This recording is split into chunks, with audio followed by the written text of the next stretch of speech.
Kwa miaka na mikaka, taifa la Kenya imekuwa likitafunwa na adui wa maendeleo almaarufu ufisadi.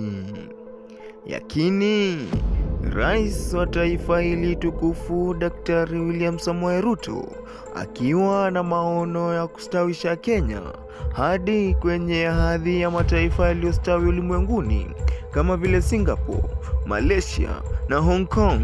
Juhudi na jitihada za kuangamiza ufisadi zinastahili kupigwa jeki maradufu ili kukabiliana ana kwa ana na janga hili ambalo limekuwa saratani. Hujambo na karibu kwenye makala haya spesheli, makala ya Sitofahamu. Ungana nami kwenye uchambuzi, udadavuzi na utafiti wa kinaga ubaga kwa kipana na kirefu, huku mada ya leo ikiwa ni jinamizi la ufisadi. Jina langu ni Joseph Ombati. Is $2 billion Eurobond iko wapi? Mimi nikipoteza 400 hizi enda na itafutanga. 36 billion mnasema imepotea wapi? Kama 500 ipoteangi, 36 billion inapotea aje? We are not foolish.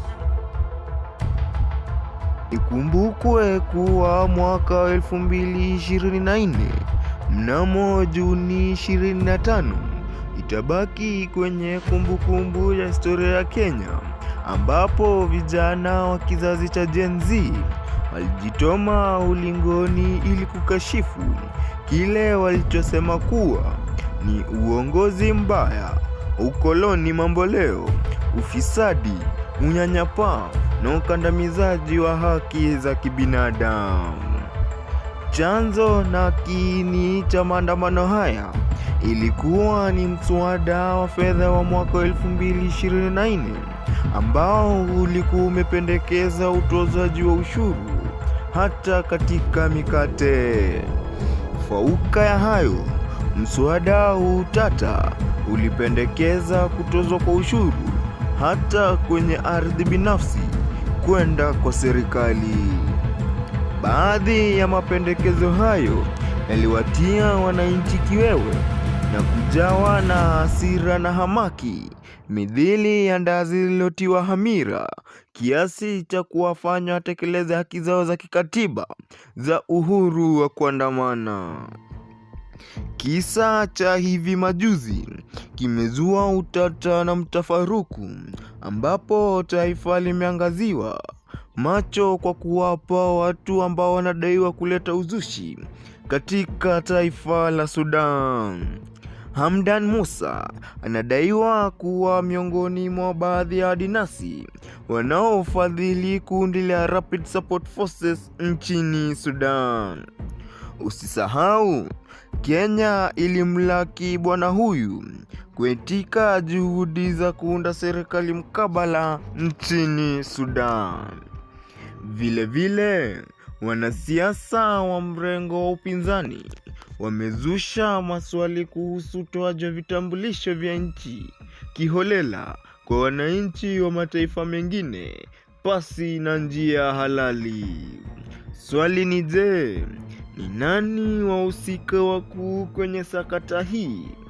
Kwani jambo usilojua ni usiku wa giza totoro. La haula.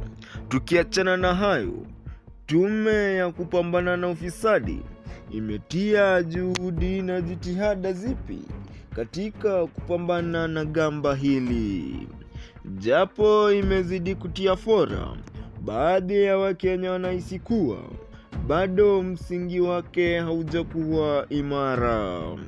Pia katika koti zetu inafaa ziwe ange na kwenye mstari wa mbele katika kupambana na jinamizi hili. Ila swali, itakuwaje mabilioni ya hela yatapotea na mshukiwa anapofikishwa mahakamani analipwa mamilioni tu, ambayo kwayo ni kijungunyiko kwa hela zilizoibiwa?